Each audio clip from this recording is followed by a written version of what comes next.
Hello friends, welcome to my channel Vtech engineering solutions. और जैसा कि मैंने ट्रेलर भी लॉन्च किया था, तो आप सबके बहुत सारे व्यूज़ मिले एंड कमेंट्स भी आए लोगों के, एंड काफ़ी लोगों ने सब्सक्राइब भी किया, अपने फ्रेंड्स के साथ शेयर भी किया। तो आप सबका बहुत बहुत धन्यवाद। और स्टार्ट करते हैं। आज का हमारा जो टॉपिक है वो इंजीनियरिंग मटेरियल से है। हमारा टॉपिक होगा why we need mechanical properties for engineering materials. तो इसमें हमारे पास दो टॉपिक्स बनते हैं, मैकेनिकल प्रॉपर्टीज़ क्या होती हैं एंड इंजीनियरिंग मटेरियल्स क्या होते हैं। तो इन दोनों टॉपिक्स पे हम आज डिस्कस करेंगे। सबसे पहले आते हैं इंजीनियरिंग मटेरियल्स। इंजीनियरिंग मटेरियल्स को मेनली हमने 4 पार्ट्स में डिवाइड किया है। First is metals, and second polymers, third है सिरेमिक्स एंड कंपोजिट्स। मेटल्स को अगेन हमने 2 पार्ट्स में डिवाइड किया है। फर्स्ट है ferrous, second non ferrous. Ferrous means metallic किसमें आते हैं, जैसे फेरस में आयरन है, स्टील है, cast iron, wrought iron. Ferrous आपको नाम से पता चल रहा होगा। जैसे मेटल को बोलते हैं धातु। धातु दो प्रकार के होते हैं, एक फेरस और एक नॉन फेरस। फेरस जिसमें लोहे की मात्रा होती है, जैसे आयरन है, स्टील है, कास्ट आयरन है, रॉट आयरन है। नॉन फेरस जिसमें लोहे की मात्रा नहीं होती है, जैसे कॉपर है, एल्यूमिनियम है, ब्रॉन्ज है, टिन है। फिर आते हैं पॉलीमर पे। पॉलीमर को हमने अगेन 2 पार्ट्स में डिवाइड किया है मेजरली। फर्स्ट है थर्मोप्लास्टिक, सेकेंड है थर्मोसेट। थर्मोप्लास्टिक क्या है, देखिए, थर्मोप्लास्टिक ऐसे प्लास्टिक्स हैं जिनको हम रिसाइकल करके दोबारा इनको यूज कर सकते हैं, बहुत इजीली कर सकते हैं। जिसमें पॉलीप्रोपिलीन है, नायलॉन है, पॉलीथिलीन है। पॉलीथिलीन वगैरह जैसे जो शैम्पू के बोतल वगैरह बनते हैं, इनमें यूज किया जाता है। नायलॉन आप जानते ही होंगे। थर्मोसेट प्लास्टिक क्या है, थर्मोसेट प्लास्टिक को हम इजीली जो है रिसाइकल नहीं करते, या तो ये ब्रेक हो जाते हैं या तो बचते ही नहीं है। तो इनको हम ना ही समझ लें कि ये रिसाइकल नहीं कर सकते हैं। इसमें वोल्केनाइज रबर है, बेकेलाइट है, पॉलीमाइड है, इपॉक्सी रेसिन्स हैं। अब आते हैं सेरेमिक्स पे। सेरेमिक्स, सबसे पहले सेरेमिक नाम से ही आपको पता चलता होगा, इसमें सीमेंट आता होगा, ब्रिक्स हैं जो ईंट होती है, क्ले है, टाइल्स है, ग्लास है, ये सब सेरेमिक्स की कैटेगरी में आते हैं। एंड कंपोजिट मटेरियल हैं। कंपोजिट मटेरियल्स मतलब मिक्सचर। अगर हम इन तीनों का मिक्सचर करके कोई भी मटेरियल बनाते हैं तो वो कंपोजिट मटेरियल होगा। लाइक रीइंफोर्स कंक्रीट, प्लाईवुड है, रीइंफोर्स प्लास्टिक है, फाइबर ग्लास है। नाउ अब आप सोच रहे होंगे कि ये रीइंफोर्स कंक्रीट क्या होता है। तो सबसे पहले मैं आपको बता दूं कि जो रीइंफोर्स मतलब होता है किसी भी चीज को सुदृढ़ करना। सुदृढ़ मतलब मजबूत बनाना, ऐसा स्ट्रक्चर बनाना कि वो जल्दी डिफॉर्म ना हो। लाइक जब हम घर पे बीम बनाते हैं ना, घर बनता है, जब कोई बिल्डिंग बनती है तो उसमें बीम होता है, पिलर्स होते हैं।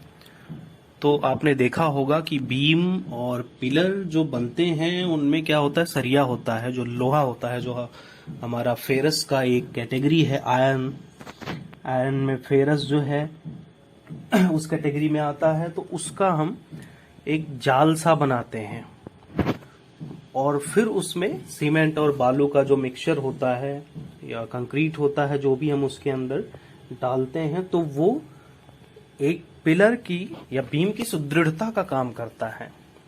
तो वो एक रीइंफोर्समेंट प्रोसेस है। एंड सेकंड रीइंफोर्समेंट का मैं आपको एग्जांपल दे दूं, हमारे घरों पे कभी कभी इंडस्ट्रीज में भी आप देखते होंगे मेटल्स के डोर लगे होते हैं।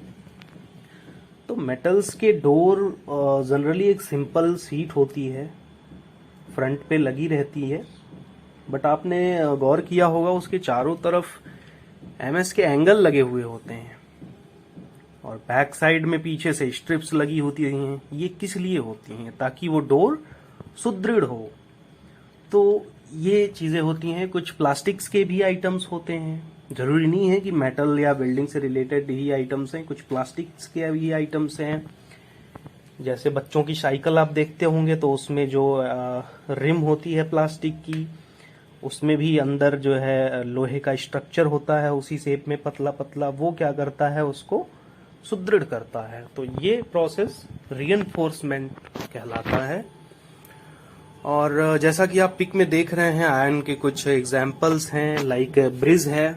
ब्रिज में क्या क्या यूज होता है, जैसे देखिए माइल्ड स्टील है। मतलब सबसे पहले मैं आपको बता दूं कि जो लोहा होता है वो ही 3 कैटेगरी में होता है। फर्स्ट है हमारा माइल्ड स्टील, और माइल्ड स्टील के 3 कैटेगरीज हैं। जैसे सीआरसी होता है, कोल्ड रोल्ड, एंड एचआरसी होता है, hot rolled steel, and third आता है जीआई। तो जो लोहे के पुल बने होते हैं उसमें पाइप होता है लोहे का, सरिया भी यूज होता है, एंड प्लेट्स जिसको शीट बोलते हैं वो भी यूज होती हैं। और सेम चीजें स्टील में भी आती हैं, और स्टील में भी कैटेगरीज होती हैं, डिफरेंट टाइप की कैटेगरीज हैं। जैसे 304 है, 202 है, 316 है, 410 है, और डिफरेंट फिनिशेस आते हैं, like matte finish, hair line, 2V finish, circle brush. तो ये हम आगे डिस्कस करेंगे कि मटेरियल के फिनिशेस और उनके ग्रेड्स क्या क्या हैं।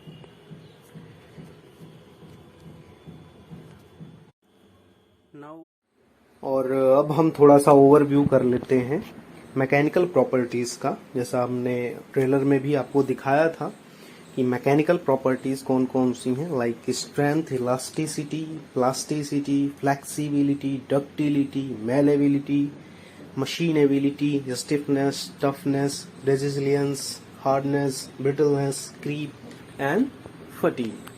तो आगे जैसे जैसे हम चैप्टर्स करते जाएंगे, इनके जो थ्योरीज हैं एंड फॉर्मूले वो हम उसी चैप्टर के साथ साथ ही कवर करते चलेंगे। Okay, and now move for another. अब हमारा मेन पॉइंट आता है जिसके ऊपर हमने ये एपिसोड बनाया है, why we need mechanical properties for engineering materials. हमें इंजीनियरिंग मटेरियल्स की मैकेनिकल प्रॉपर्टी की जरूरत क्यों पड़ती है और कहाँ पड़ती है। तो जो मैकेनिकल प्रॉपर्टी नेसेसरी है, किसके लिए जरूरत है, वो 5 पॉइंट्स हैं, जो है डिजाइन स्पेसिफिकेशन देते टाइम जरूरत पड़ती है, डिफॉर्मेशन एंड फेलियर एस्टिमेशन करते टाइम पड़ती है, micro structure and property relation के टाइम पे पड़ता है, and material selection and economical consideration के लिए हमें मैकेनिकल प्रॉपर्टीज की जरूरत पड़ती है। अब ये मैकेनिकल प्रॉपर्टीज कौन कौन से हैं, ये जो 5 पॉइंट्स हैं, इसके अंदर अंदर हमें क्या कंसिडरेशन करना पड़ता है तब ये चीजें फुलफिल होती हैं। तो वो मेन हमने 5 पॉइंट्स राइट डाउन किए हैं, जिसमें से हम फर्स्ट पढ़ेंगे टेंसाइल बिहेवियर क्या होता है, जिसमें मेन रोल इसमें स्ट्रेन एंड स्ट्रेस का होता है, इसका रिलेशन भी पढ़ेंगे, and hardness behaviour, and fatigue behaviour क्या होता है, क्रीप बिहेवियर क्या है, एंड इम्पैक्ट बिहेवियर। इन 5 चीजों का क्या बिहेवियर होता है उसको हम आगे चैप्टर्स में पढ़ने वाले हैं। तो डिजाइन स्पेसिफिकेशंस में हमें क्या क्या पॉइंट्स होते हैं। सबसे पहला क्या है कि कस्टमर की डिमांड क्या है, टारगेट क्या है, who is the product for, what are they like, किसके लिए हम प्रोडक्ट बना रहे हैं, उसको पसंद क्या चीज है, ठीक है। सेकंड है कि वो फंक्शन क्या करने वाला है प्रोडक्ट, ठीक है, किस काम में आने वाला है, क्या फंक्शन करेगा। एस्थेटिक है, मतलब प्रोडक्ट का लुक कैसा दिखना चाहिए। एनवायरनमेंट है, किस एनवायरनमेंट में ये रहेगा, पानी में रहेगा या इंटीरियर घर में यूज करना है या एक्सटर्नल यूज करना है, हमें बाहर रखना है। उसी के अकॉर्डिंग हम इसके मटेरियल को सेलेक्ट करते हैं एंड फिर हमें ये परफॉर्मेंस देखनी होती है कि उस प्रोडक्ट का हम यूज़ कितना कर रहे हैं दिन में। तो इन सारे पॉइंट्स का जो है डिज़ाइन स्पेक्स हैं, इनको हमें राइट डाउन करना होता है और इन्हीं के अकॉर्डिंग हम आगे का सिलेक्शन करते हैं। एंड सेकंड है हमारा डिफॉर्मेशन एंड फेलियर एस्टिमेशन। तो सबसे पहले हमें ये देखना होगा कि किसी भी बॉडी को हम कितने तरीके से डिफॉर्म कर सकते हैं, है ना। जिसमें देखिए फर्स्ट जो है टेंसाइल फोर्स का जो ऑप्शन है, इसमें फोर्स बॉडी पर दोनों साइड पुल कंडीशन में लगा हुआ है। जब किसी बॉडी पर पुल फोर्सेस लगते हैं तो इस केस में टेंसाइल फोर्स यहाँ पे अप्लाई होता है। एंड सेम बॉडी है, अनदर बॉडी है, इस पे जब हम पुश फोर्सेस लगाते हैं उस केस में हम बॉडी को कंप्रेस कर सकते हैं। और बॉडी पर जब दो साइड से different different line of action पर जब हम फोर्स लगाते हैं, अभी देखिए सपोज करिए कि ये जो शियर फोर्स का डायग्राम है, इसमें अगर दोनों फोर्स का मैग्नीट्यूड सेम है तो इस केस में बॉडी पर कोई इफेक्ट नहीं पड़ेगा। एक इफेक्ट पड़ेगा कि जब मैग्नीट्यूड सेम रहेगा तो इनके अंदर हम सपोज करते हैं कुछ लेयर्स हैं, हॉरिजॉन्टल लेयर्स हैं जो सेम मैग्नीट्यूड के कंडीशन में एक दूसरे पर स्लिप होने की कोशिश करते हैं, ठीक है। एंड उसके नीचे देखिए non collinear force different magnitude. और जब जैसे ये बॉडी है, इसके अंदर मॉलिक्यूल्स होंगे, इनके एटॉमिक मॉलिक्यूल्स, इनके इंटर मॉलिक्यूलर की जो स्ट्रेंथ होती है ना, उस स्ट्रेंथ से जब ज्यादा फोर्स ये बियर नहीं कर पाते हैं, उस केस में देखिए दोनों तरफ से फोर्स लगे हुए हैं जिनका लाइन ऑफ एक्शन अलग अलग है और इनका मैग्नीट्यूड उसके स्ट्रेंथ से ज्यादा जब हो जाता है तो ये पीस दो पार्ट में डिवाइड हो जाता है, जिसको हम शेयरिंग प्रोसेस बोलते हैं या कटिंग बोलते हैं, ठीक है। एंड नेक्स्ट आते हैं जब किसी बॉडी पर दोनों तरफ से ट्विस्ट फोर्स लगाते हैं। देखिए ट्विस्ट क्या होता है, कपल ऑफ फोर्सेस होते हैं इसमें। मरोड़ कहते हैं ना, मेरी कलाई मरोड़ दी, तो मरोड़ से आप समझिए कि यहाँ कपल ऑफ फोर्सेस लगते हैं। एक तो एक तरफ हमने क्लॉकवाइज फोर्स लगाया हुआ है एंड एक तरफ हमने एंटी क्लॉकवाइज फोर्स लगाया हुआ है, जिसके कारण इस बॉडी में टॉर्क उत्पन्न होता है। तो इस कंडीशन के लिए हम बोलेंगे इसमें टॉर्क से हम इसमें डिफॉर्मेशन कर सकते हैं। एंड फिफ्थ है बेंडिंग। बेंडिंग के केस में देखिए सपोज करिए कोई एक बॉडी है जिसमें बॉटम साइड से बिलो साइड से टू फोर्सेस लग रहे हैं एंड एक फोर्स हम ऊपर से अप्लाई कर रहे हैं। ये डिफरेंट डिफरेंट डिस्टेंस पे भी हो सकते हैं फोर्सेस, जरूरी नहीं है जैसा मैंने डायग्राम में दिखाया ऐसा ही हो। डिफरेंट डिफरेंट डिस्टेंस पे डिफरेंट डिफरेंट मैग्नीट्यूड के फोर्स हो सकते हैं। तो मैं अभी इस पिक्चर के अकॉर्डिंग सपोज करता हूं कि मेरे एफ फोर्सेस लग रहे हैं बोथ साइड से एंड ऊपर से जो फोर्स लग रहा है वो F+100 है न्यूटन। तो उसकी मैग्नीट्यूड ज्यादा हो गई तो इस केस में वो पीस नीचे की तरफ ऐसे बेंड हो सकता है या बेंड हो जाएगा। अच्छा, बेंडिंग से रिलेटेड प्रोसेस भी है जो आगे शीट मेटल इंडस्ट्रीज में आप पढ़ेंगे, जिसमें वी डाई यूज होती है एंड पंच यूज होता है। डाई भी डिफरेंट डिफरेंट थिकनेस के लिए डिफरेंट डिफरेंट साइजेस के यूज करते हैं एंड पंच भी डिफरेंट डिफरेंट टाइप्स के होते हैं, like straight punch, goose neck punch and semi goose neck punch. Hemming के स्पेशल पंचेस आते हैं और इनकी मशीनें भी होती हैं डिफरेंट डिफरेंट लेंथ के। तो उसके बारे में हम नेक्स्ट चैप्टर में बात करेंगे। Micro structure properties relation. कोई भी बॉडी लीजिए, उसमें क्या है, इंटरनल जो स्ट्रक्चर होता है उसमें नग आंखों से तो नहीं हम देख सकते, लेकिन अगर हम आगे पढ़ेंगे कि माइक्रो स्ट्रक्चर कैसे देखते हैं, क्या करते हैं, क्या क्या इसमें होती हैं चीज़ें, तो माइक्रो स्ट्रक्चर से इसकी प्रॉपर्टी जो डिफाइन होती है, उनके बीच में जो रिलेशन होता है वो मेजर करते हैं। माइक्रो स्ट्रक्चर अगर हम इसको जूम करके देखते हैं तो इसमें क्या क्या कुछ कंटेंट्स हैं, मैं वो बता देता हूँ। जैसे इसमें वैकेंसीज होती हैं, वैकेंसीज मतलब रिक्तियाँ, कहीं कहीं खालीपन होता है ना। वो उसका रीज़न क्या है कि जब हम लो टेम्परेचर पे हार्ड करते हैं तो वहाँ पे वैकेंसीज, रिक्तियाँ रह जाती हैं। डिसलोकेशंस हैं, डिसलोकेशंस आते हैं जब हम पार्ट को डिफॉर्म करते हैं, टेम्परेचर के अकॉर्डिंग हो सकता है या फिर रिकवरी या रिक्रिस्टलाइजेशन की वजह से भी ये हो सकता है। इनका ग्रेन साइज है, सब ग्रेन साइज, डोमेन साइज है, जो टेम्परेचर या वर्क को हार्ड करते टाइम या फिर डिफॉर्मेशन के टाइम ये चीज़ें आती हैं। अलॉइंग एलिमेंट्स है, जब पार्ट्स को हम एक दूसरे से मिक्स करके अलॉय बनाते हैं। सेकेंड फेजेस हैं, बात करेंगे इस पे। और पार्टिकल्स। अब आते point material selection. Material selection एक अपने आप में बहुत ही महत्वपूर्ण मॉड्यूल है। हमने क्या किया, डिज़ाइन स्पेक्स लिया, है ना। डिज़ाइन स्पेक्स को हमने रीड किया, उस पर सारे पॉइंट्स हमने राइट डाउन किए। उसके बाद निकल के जो आता है कि प्रोडक्ट कहाँ यूज हो रहा है, मटेरियल कौन सा लेना है ना। मटेरियल इंफॉर्मेशन डेटाबेस हमने डिजाइन से लिया और उसकी यूजेस क्या है उससे लिया। फिर हमने प्रोडक्ट की रिक्वायरमेंट को लिया और मटेरियल हमने डिफाइन किया कि हमें क्या चाहिए। इससे पहले हमने क्या किया है, फेलर एंड डिफॉर्मेशन टेस्ट किया है, ठीक है।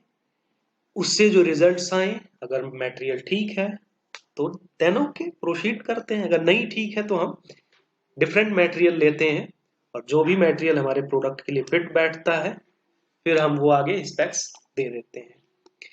देखिए मटेरियल सिलेक्शंस में भी कुछ पॉइंट्स होते हैं जो हमारे पास होने चाहिए। जैसे हमने मैकेनिकल की बात करते हैं तो उसमें लोड और स्ट्रेस के बारे में हम जैसे डिफॉर्मेशन में देख रहे थे, तो वहाँ पे फेलर के जो चांसेस होते हैं उस पे लोड डाल के छोटे से सैंपल पे और स्ट्रेस पे सारा कुछ हम चेक कर लेते हैं।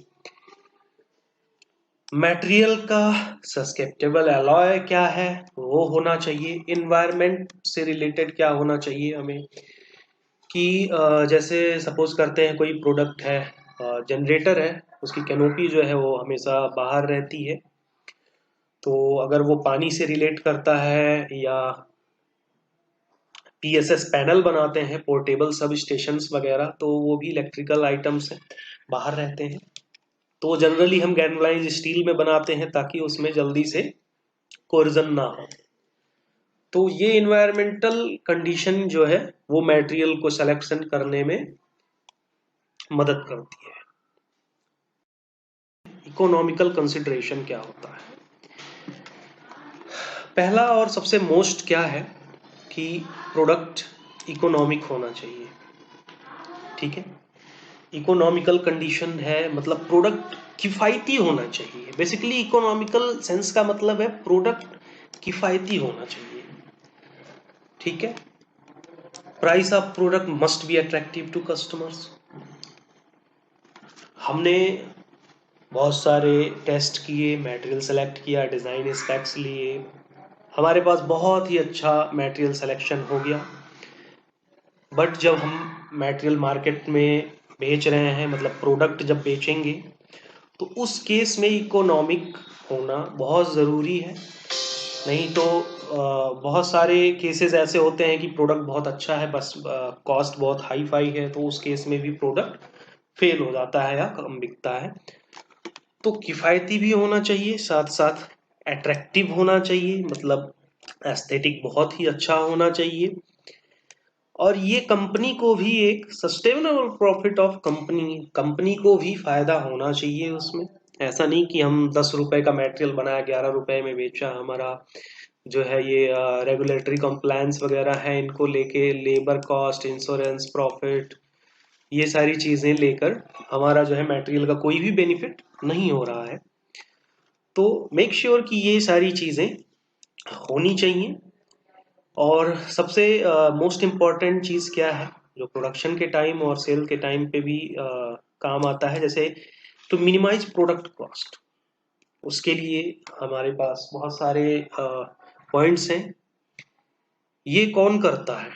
To minimize product cost, material engineer should consider 3 factors. 3 factor जो मटेरियल इंजीनियर्स हैं उनको कंसीडर करना चाहिए, जैसे कंपोनेंट का डिज़ाइन क्या है, मटेरियल सिलेक्शन क्या है, और मैन्युफैक्चरिंग टेक्निक्स क्या है। मैन्युफैक्चरिंग टेक्निक्स भी डिपेंड करता है कि प्रोडक्ट की कॉस्ट, लागत कॉस्ट क्या आएगी। ठीक है, तो ये रहा हमारा इकोनॉमिकल कंसिडरेशन।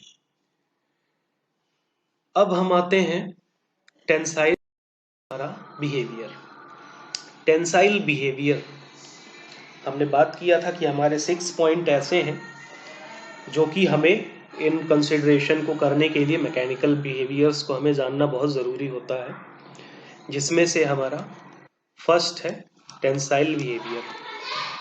अभी हम बात कर रहे थे, कोई ऑब्जेक्ट हमने लिया, उसका डायमीटर d है एंड उसका l लेंथ है।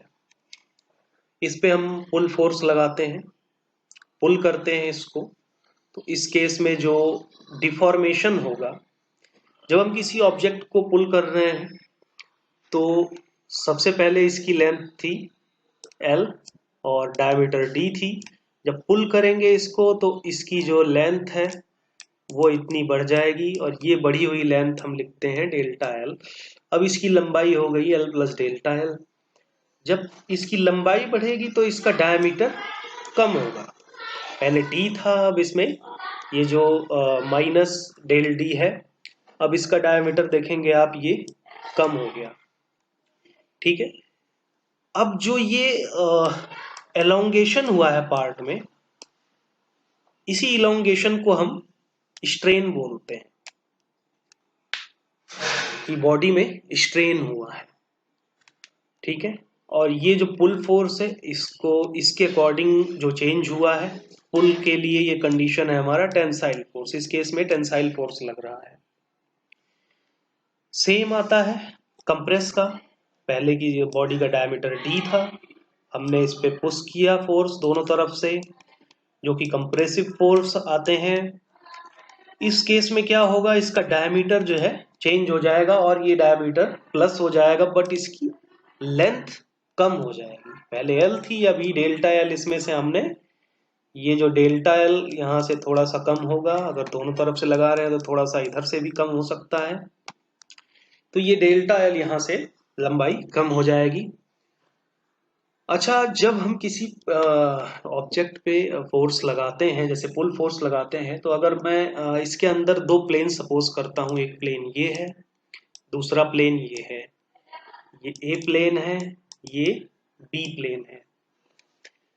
अब अगर मैंने इस पे फोर्स लगा दिया, इसमें स्ट्रेन हो गया, थोड़ा सा इलोंगेशन आ गया, एक्स इलोंगेशन है सपोज करते हैं, तो इस केस में जो प्लेन ए और बी की जो डिस्टेंस है, अगर मैं इसको l मानता हूं, स्मॉल l, अब इस केस में जब इलोंगेशन हो गया, अब मैं जब प्लेन को लूंगा तो यहाँ पे जो ये जो लेंथ है वो l प्लस डेल्टा l हो जाएगी। मतलब इसमें जो किसी भी सेक्शन पे ले लीजिए, कहीं भी सेक्शन ले लीजिए, यहाँ का प्लेन ले लीजिए, यहाँ का प्लेन ले लीजिए, टेंसाइल फोर्स के कंडीशन में दोनों प्लेन्स आपस से एक दूसरे से दूर होने की कोशिश करते हैं। सेम कंप्रेसिव फोर्स के दौरान सपोज मैं प्लेन यहाँ है l डिस्टेंस पे, तो यहाँ पे वो प्लेन और नजदीक नजदीक आ जाएंगे। ठीक है, अब आते हैं stress and strain under tensile force. जो स्ट्रेन एंड स्ट्रेस का रिलेशन होगा उस पर हम बाद में बात करेंगे। अभी हम स्ट्रेन की बात कर रहे हैं, डिफॉर्मेशन की बात कर रहे हैं under tensile force and compressive force. यहाँ टेंसाइल फोर्स लग रहा है, यहाँ कंप्रेसिव फोर्स लग रहा है। इस केस में देखिए क्या है, जब हम किसी बॉडी पे फोर्स लगाया हमने, इसके कारण जो इनका इंटर रेजिस्टेंस फोर्स होता है, अब बॉडी को जब पुल करोगे या पुश करोगे तो इसमें एक रेजिस्टेंस फोर्स होता है जो इस फोर्स को अपोज करता है। जिसके कारण बॉडी में स्ट्रेस आता है, जिसे स्ट्रेस बोलते हैं, ये बॉडी में उत्पन्न होता है। और इसी स्ट्रेस के कारण बॉडी में स्ट्रेन होता है। हमने फोर्स लगाया, इसकी वजह से स्ट्रेन जो है होगा बॉडी में, ठीक है। तो अच्छा, इसी चीज को सपोज करते हैं, जैसे देखिए स्ट्रेस हमने लगाया और स्ट्रेन हुआ, इसका सीधा रिलेशन बनता है कि stress is equals to stress is proportional to strain. मतलब जो स्ट्रेस होता है हमारा प्रतिबल, वो स्ट्रेन के अनुक्रमानुपाती होता है, ठीक है। और जैसे हम स्ट्रेस बढ़ाएंगे स्ट्रेन भी बढ़ता रहेगा। मतलब प्रेशर, हम फोर्स बढ़ाएंगे बॉडी पर तो बॉडी में डिफॉर्मेशन भी ज्यादा होगा। और इसी को हुक्स लॉ भी कहते हैं, ठीक है। The principle that the stress applied to stretch the compress the body is proportional to the strain। जो भी हम स्ट्रेस अप्लाई करते हैं बॉडी पे, या तो कंप्रेस करने के लिए या तो स्ट्रेच करने के लिए, जिससे बॉडी जो है अपने शेप में चेंज होने की कोशिश करती है या फिर चेंज हो जाती है, बट एक लिमिट तक, जो कि इलास्टिक लिमिट होती है, उस इलास्टिक लिमिट को वो फोर्स क्रॉस ना करने पाए। इस केस में stress is proportional to strain. अब स्ट्रेस को डिनोट करते हैं सिग्मा से। Sigma is equals to E into small e. यहाँ स्मॉल ई तो स्ट्रेन है, और अगर प्रोपोर्शनल हटाते हैं तो यहाँ पे ई आ जाता है, जिसको मॉडुलस ऑफ इलास्टिसिटी बोलते हैं, और ये कांस्टेंट होता है। अब आते हैं हुक्स लॉ। हुक्स लॉ है क्या? जब किसी बॉडी पे हमने फोर्स अप्लाई किया, वो स्ट्रेन के प्रोपोर्शनल होता है, बट इलास्टिक लिमिट एक्सीड नहीं होनी चाहिए। जैसे कि यहाँ पे आता हूँ मैं, पहले एक स्प्रिंग था, अभी ये अपना अंदर सिमटे हुए है, इस पे हमने यह फोर्स लगाया। अब इसकी लंबाई में डिफरेंस आ गया, एक्स डिफरेंस, ठीक है। हमने थोड़ा सा और फोर्स लगाया, अब इसकी लंबाई में 2x डिफरेंस आ गया, ठीक है। इस केस में देखिए फोर्स हम डाउन की तरफ लगा रहे हैं, बट इस स्प्रिंग में भी कुछ रेजिस्टेंस फोर्स होगा जो ऊपर की तरफ लगेगा। इसको बोलते हैं रीस्टोरिंग फोर्स, जो ये वाला फोर्स है। जैसे स्प्रिंग पे जब हमने फोर्स अप्लाई किया, वो इस ऑब्जेक्ट की वजह से है। तो इस केस में हमारा जो फॉर्मूला बनता है कि जो फोर्स है वो K into x, K constant है और x जो है ये जो इलोंगेशन हुआ है वो है। तो यहाँ पे F जो है अप्लाई फोर्स है, यहाँ पे भी F अप्लाइड फोर्स है।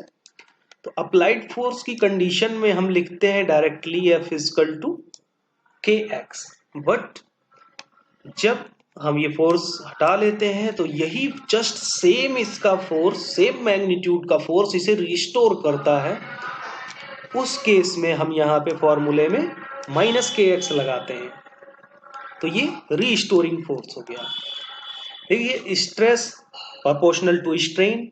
अब ये फॉर्मूला है हमारा, हमने बताया आपको कि E जो है मॉडुलस ऑफ इलास्टिसिटी है, इसको यंग मॉडुलस भी बोलते हैं। अब यंग मॉडुलस का फॉर्मूला क्या हो जाएगा, इसको हम इधर भेज देंगे। तो Young modulus is equals to stress upon strain, ठीक है। स्ट्रेस कितना है अपॉन स्ट्रेन, ये हमारा यंग मॉडुलस आ जाता है, जिसको मॉडुलस ऑफ इलास्टिसिटी बोलते हैं।